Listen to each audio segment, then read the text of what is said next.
rwose umuti bajye gutabara isi. Urugeze muri Amerika n'andi hose rwahagera kugera n'abantu bishwe n'icyorezo. Bari murambo wa mbere ukuyemo iriya masike nawe wahita wandura. Misano bari gupakira igiporezo byihuse cyane, bari gupakira icyo kurya barebe ko caba amaze iminsi. Isi yose iri mu bibazo, kandi wavuze isi yose umenye ko nawe wicaye kugera muri firigo agombye kuba ari ibindi bintu. Hari imirambo gasani, abantu bari bari muri ubu bwato barapfuye bararimbuka, ni benshi bapfuye, sanze imirambo gusa. Ese baratabara isi?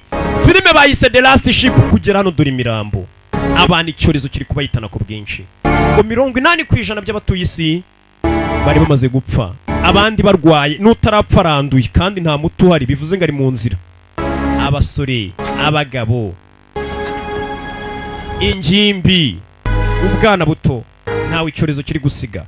Kandi ikintu cya cyorezo kikwica mu minsi ngahe ntago ari bya bindi mujya mugira gutya mukandura uturwara tuzabica nyuma y'imyaka. Oya nje muganga zano hano hari undi muntu utarapfa, niwe ugihanyenyaza. Muganga kubita igishinge areba amaraso y'icyorezo cyishe bano, wenda nimba arahuriye n'icyorezo kindi yari yazi kiri kwica abantu. Ikintu cyonyine namufasha ni ukumwica vuba byihuse, mukurera urushinge rubite rumurangiza.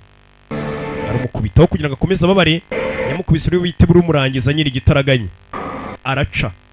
Aho kugira akomeze aribwe icyo yamufasha mu gihe nta muti, ni ukumukubita urushinge rubite rumuhagarika umutima igitaraganya akiruhukira mu mahoro. Nicyo cyonyine wamufasha. Bano bapakiye icyo kurya, twagiye